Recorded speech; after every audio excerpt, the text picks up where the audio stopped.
Patriotism. Patriotism. Are you a proud Kenyan? I am a proud Kenyan. I'm a proud Ugandan. But when it comes to patriotism, my goodness. See, this shows that I'm a proud Kenyan. As long as I have this. Kenyans and their Kenya. I just love the way Kenyans love Kenya. Wanasema, mimi ni Mkenya.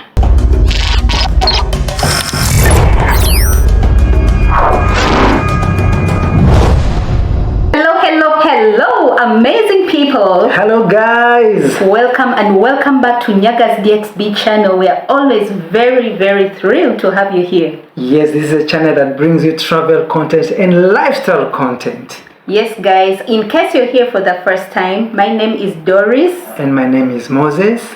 I am Ugandan by birth, but Kenyan by marriage. Yes, and I'm Kenyan by birth. Ugandan by marriage. And Ugandan by marriage. Yes, guys, as you can see, we are holding each other's flags because today's video it's been a long time coming because we have these conversations together, but we have never shared them with you, and that is our first impressions of each other's countries, you know, because we had a first time visiting each other's countries, and now half of our lives we've been living in each other's countries. So definitely we have some information, interesting experiences to share with you as Kenyans, Ugandans.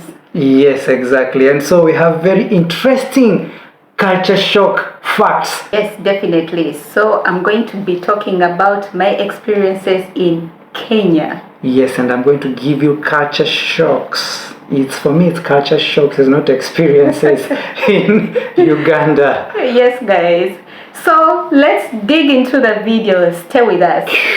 Number 1, greetings.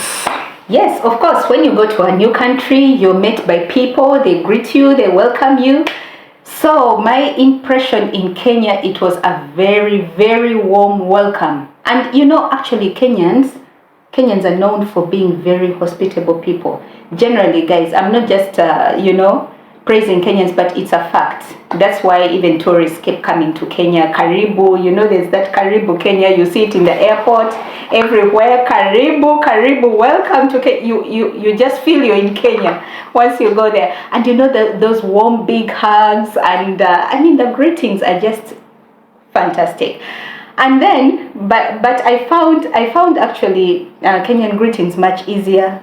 It's karibu, welcome, habari ya asubuhi, habari ya jioni, or you can just say habari, end of story. You know, compared to our Ugandan greetings, hey, we have a variety of greetings. Talking on the greetings, yeah. Kenya is more of habari, mambo, poa, niaje. Yes, you know, one word. But on the other hand, when I crossed to Uganda, my goodness, it was all like, I was even confused which greeting is which. Because when I wake up in the morning, it is, because my wife is a Muganda, yeah. So like I was relating with Baganda. So when you wake up in the morning, it was Suzotia. Good morning. Good morning.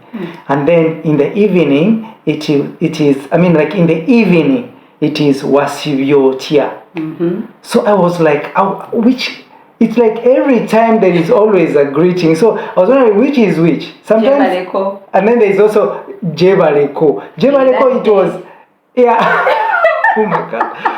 There was Jebaleko, which was like, like anytime someone can tell you Jebaleko. So Jebaleko, it is more of well done. Yes, it's well done. Anytime you can tell somebody well done, But it's like a greeting. Yes, and then also Erade, when you meet with an uncle or an auntie that you have not met for quite some time, yeah. Erade nyosebo. Yeah. Nyosebo. Oh my goodness!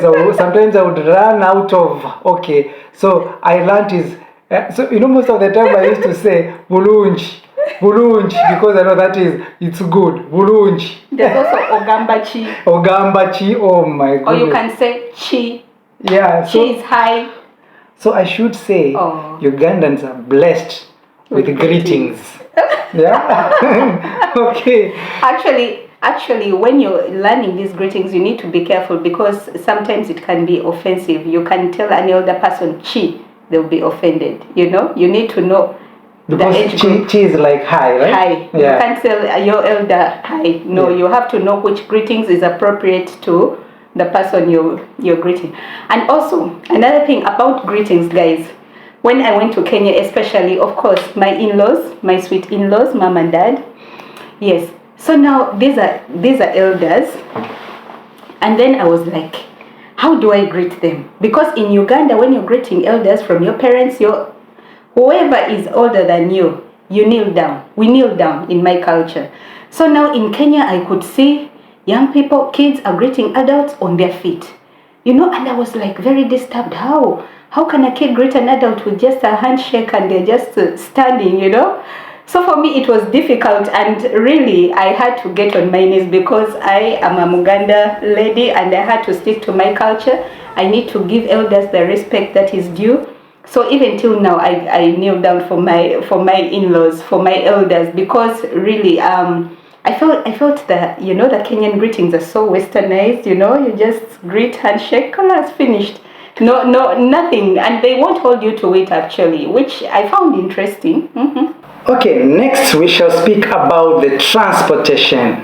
Yes, guys, let's talk about Kenyan transportation. When I went to Kenya, I realized that they had options of transportation. They have the matatus, the small ones, the Nissans, yeah, and then they have the bigger matatus, the ones which have the graffiti artwork, those which go boom boom boom, and then they have the buses and very few borders, yeah. But for me, what stood out the most for me are the matatus. If you're Ugandan, I'm talking about taxis. These are public transportation.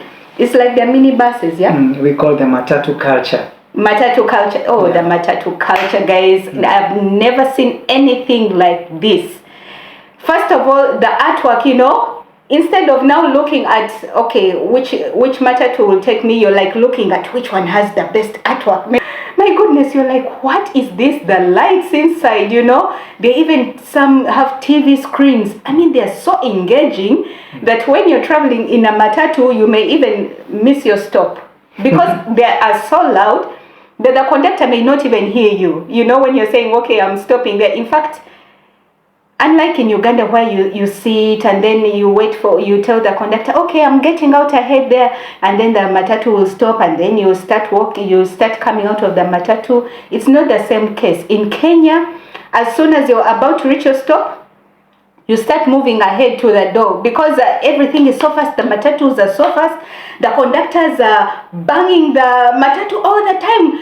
Twende, bam, bam, bam. It's like so much noisy, so much action. The conductors are hanging in the doors of the matatu. I mean, the vibe in the matatu is just so fast. It's like, hey, hey, hey, hey. I found that very interesting. But anyway, compared to Uganda where things are more, calm, isn't it? Yeah. Talking of matatus, when I went to Uganda, it was so interesting that it's the first time, they're saying, someone is saying is going to get on a public means, he's saying he's going to get a taxi. And I'm wondering, how are you going to, you move with the special hires in, like Uber, the private hire everywhere, only to come to realize all the public transport, in Kenya we call them Nissans, or you can say matatu. They have, the logo of a taxi. They have a taxi, So it is, I found the term taxi kind of being misused, because it's on a wrong place. And then, but what should we call them? Which ones? The public transport. Matatus. Because the thing is this, now for the taxis in Uganda, they call them special hire. So now they have a name for themselves. Yeah. Another very interesting fact about Ugandan taxi is that the conductors are so calm. He enters, he closes the door while he's seated, and on the move, he goes. And he will go looking for the passengers as he goes by. And if there is a passenger inside wanting to come out at a certain stage, the passenger will say, Masao, means like ahead there, I'm going to be coming out. It alerts the conductor. Then when you reach at a certain stage, the conductor opens the door, and then the passengers will come out. And as they come out, actually, they always pay. You always pay after you have reached your destination. That's when you'll pay. Unlike Kenyan taxi, once you just enter taxi like this, or once you just enter matatu rather, then you have to pay. You'll hear the conductor saying, pss, pss, pss, pss, pss, pesa, pesa hapo mbele, pesa. While it's the Ugandan taxi, he start asking for money, saying that those ones who have not paid, they should pay. Doing it so calmly. So I found this very interesting. And then talk of border borders. When you're talking about transportation, oh my goodness. You guys, the ones who have not been in Uganda, you should go there. I think our borders have become the eighth wonder of the world. I'm telling you, when you talk of the eighth wonder, it's eighth wonder indeed, you know. They are everywhere. You just come out like this, there's a border in front of you, you know. Unlike in Kenya we also have borders, but we have them in designated places. Yeah. You know, they are not so much. You know, in Uganda, I think they have overpowered the cars. They are more than the cars. They don't even obey the traffic rules. That's another thing. They don't even obey the traffic rules. They just go opposite direction the way they want. It is green light and the car guy is heading it's red light. Where it is red. I'm like, every time I'm on a border, I'm like... But the funny thing, guys, the borders have become our favorite means of transport in Uganda. It's like when you're in Uganda, it's always borders because you get to where you want in the shortest time possible. They're very convenient in that way. Wow. Next point. I think this is my highlight of this video, the food. Please go first. I know you love this one. This point, I have to go first. Food in Uganda, guys, it is just so yummy-licious. I should say that. You know, the interesting part is this. Food, you've never seen people who eat buffet breakfast, buffet lunch, and buffet supper. They're Ugandans. You know, in the morning, they will serve you katogo with What is katogo? Katogo is a mixed banana with some meat. Sometimes the katogo is made with the beans as well, which is made with the matoke again, and then with with beans or with cassava. So it is like greens. With greens. So it is like it's never one type of a dish. Yes. You know, in Kenya, mandazi chai twende kazi. Ndio. Mandazi uji twende kazi. Ndio. Okay, let's talk of lunch. Lunch, you'll find that you have matoke, you have pumpkin, you have rice, you have nuts, you have greens, you have... We should show you an image here. We have to show you. It's already showing on the screen. It is buffet. Yes. It's a buffet lunch. Okay? Now, the stew is what makes it even much more interesting. They serve you with goat stew, with beef stew, with fish stew, with... In fact, whenever you go to a Ugandan restaurant, whenever you ask, okay, what's the menu? They never speak about the stew as much. They will speak about the food they are serving. You know, they have cassava, they have matoke, they have rice, they have blah blah blah blah blah. Their menu is in their mouth. Actually, it's useless to have a menu. When you ask, when you go to a restaurant, you're busy like trying to check the menu. Then the waitress comes and you ask, and then you ask her, okay, what do you have? They say all food. Mereyona, all food. This means like 5 types of food. Yes. Yeah. And then the stew will make the difference, but usually it's not one type of food. Yes. And the lunch, okay, the disadvantage of this for me, what I saw is that you're most likely to repeat the same food again in the evening. So you ate matoke in lunchtime, you ate matoke breakfast, you ate matoke lunchtime, again you're eating the same matoke in the evening. Guys. In Kenya, you eat ugali lunch, ugali dinner. No, githeri, you have githeri. Now talking of food in Kenya, now this one I must use the word shock. The first time I encountered githeri. Guys, this is a real experience. So I was served githeri. Githeri. It's a mixture of meat, beans, and maize. Or corn. That's it. Beans and maize, and this is the meal. So okay, I was served this first, and then I was asking my husband, which is the food? Where is the food? And he's saying, oh honey, that's the food. I'm like, how is this the food? This is the stew. You know, it was shocking for me that that's all I had to eat. Can you imagine, from a buffet kind of culture, and then this you have I can't even comprehend. Another thing. Till now it's anyway. Okay, I love ugali. By the way, now I'm so Kenyan ugali. Yay! I love ugali, guys. I love my ugali with sukuma wiki, fish. But guys, I feel there's no stew to go with all this delicious food, because I don't know, in Uganda we have, as he mentioned, we have stews and sauce and all this kind. So you keep dipping. The food keeps going smoothly.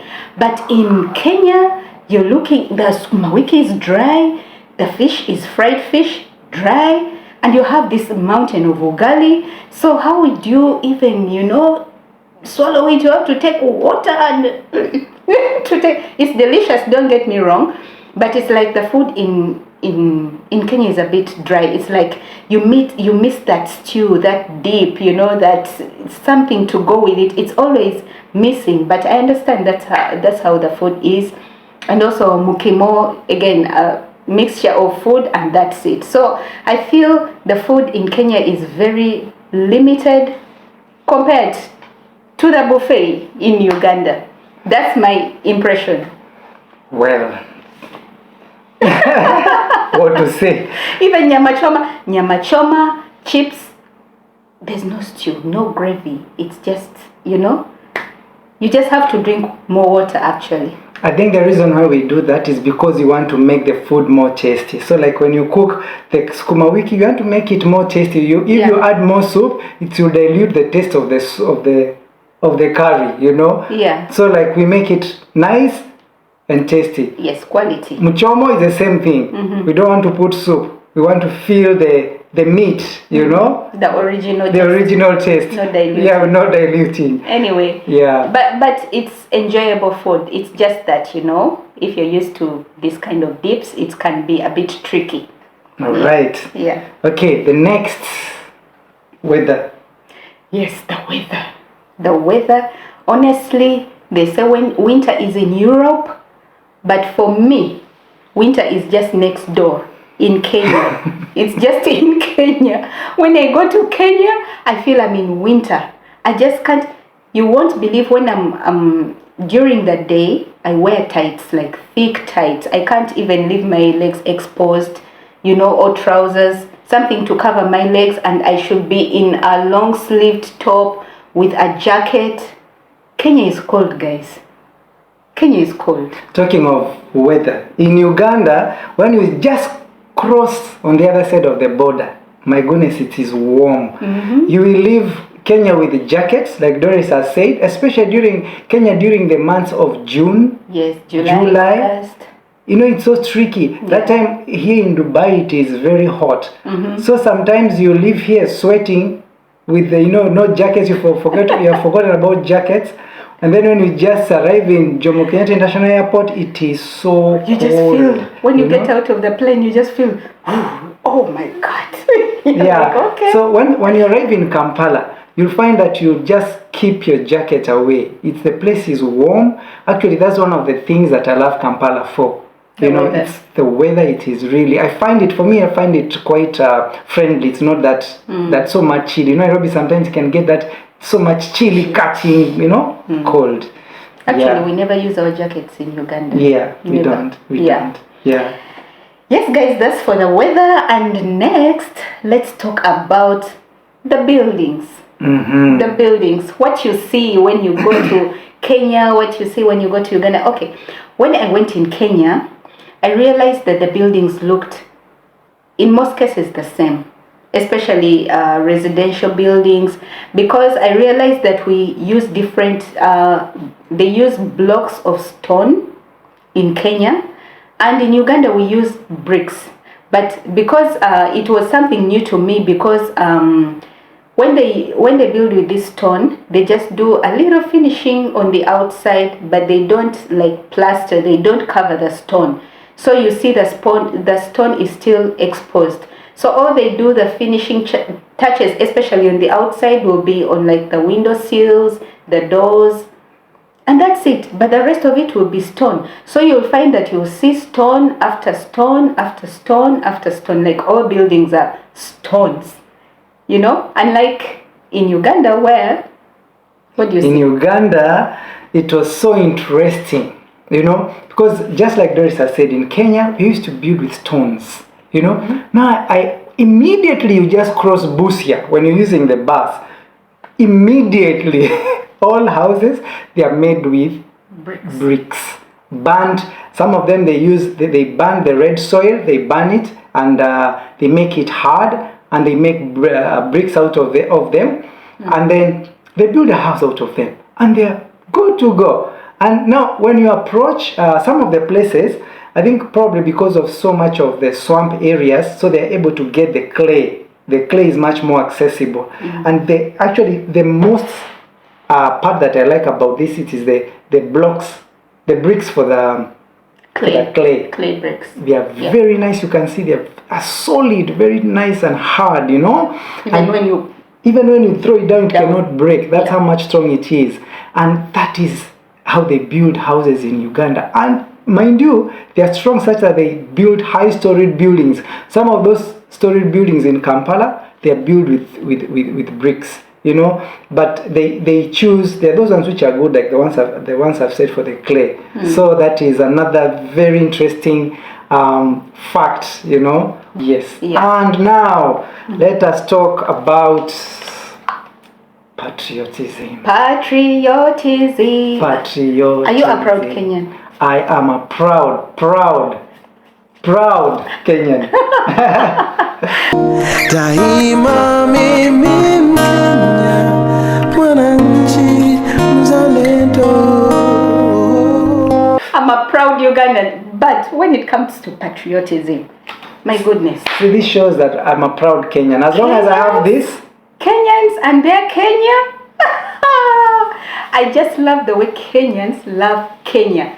Wanasema mimi ni Mkenya, mimi ni Mkenya, with that kind of pride, and they have these bracelets, especially during President Uhuru's time, because he always had a bracelet. It's like he told every Kenyan to wear this bracelet. You don't have to wonder if you're in Kenya or where. Yeah. You just see people's arms; they all have bracelets on their wrists. I find that very patriotic, And you really have, when a Kenyan is talking about, oh, I'm from Kenya, very proudly, they have to let you know they're Kenyans, and they just love their country. Even on social media, the way Kenyans talk about Kenya, wow, you're like, I should be a Kenyan too. Actually, talking about that, when you go to America, when you're abroad, you don't need to be told someone is a Kenyan. Even here in Dubai, you don't need to be told someone is a Kenyan. No.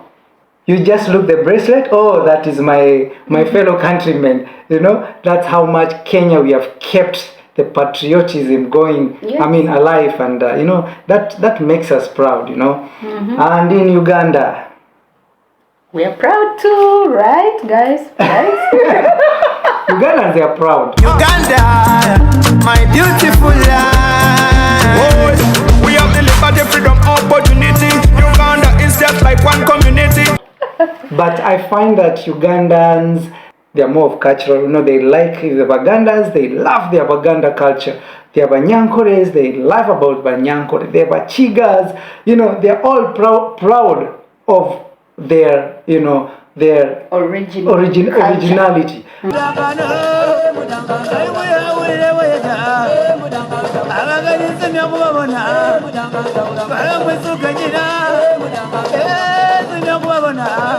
Who is more patriotic, Kenyans or Ugandans, according to your opinion? Woo! Harambe! Harambe, ni. Talking of patriotism, since Moses mentioned about culture, also the dress code in Kenya as regards to culture, when you're in Kenya, especially when you attend weddings, these traditional things, it's like, I don't know, there's no dress code that you can identify with this tribe, except the Maasai, of course. But like, I don't get to see, this is the Kikuyu dress code, this is the Kamba dress code, this is the Kisi dress code. It's just African prints. Yeah, that's what you see. And in most cases too, they always they just wear suits, mostly suits. Kenyans love suits, guys. I feel Kenyans are so westernized when it comes to dress code. It's always formal suits and dresses, but mostly suits. But for ladies and women and men and ladies love suits. To church, to office, to weddings and all that, they'll be in these nice classy suits. But we also have African print. I think we when it comes to the cultural part of majority. It.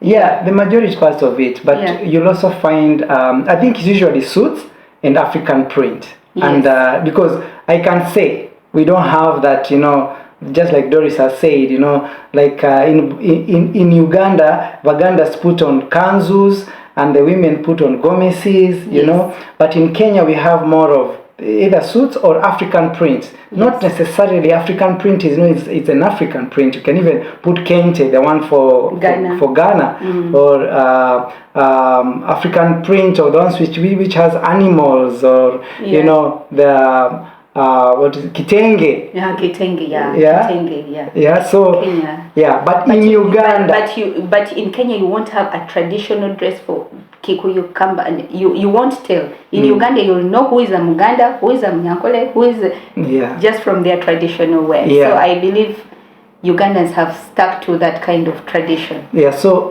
the most interesting part about the Ugandans when it comes to dress code is that they are very true to their dress in Uganda, because you'll find that especially on traditional occasions or going to church, official ceremonies, they mainly put their cultural dress. Like I said, the Waganda men will put on kanzu, the Waganda women they will put on what is that? Gomezi. And for Banyankore they will put on what? Mushanana. Mushanana. And the men have got kind of similarity, because even when you go to Basoga, still they are putting on kanzu. So those ones they have got. Even in which other Toro Kingdom, they still put on kanzu. So you can see the similarity of men, but when it comes to women, it's kind of different. It's different. And by the way, it is not right to be invited to a traditional ceremony and you show up in a Western dress. Yes. That's why even foreigners make effort to get the traditional dress to attend your traditional occasion or whatever it is. That's how true Ugandans are to the culture. So guys, thank you so much for watching this video up to this extent. Actually, we had a lot more to share, but we don't wanna make this video too long, because yes, there's just so many experiences. So allow us stop right here, and thank you so much for watching. And even if you haven't subscribed, please go ahead and hit that subscribe button and join the family. We have a variety and so many things to share with you. You'll enjoy being on this channel. Thank you so much for being with us, and we'll see you in the next video. Bye bye.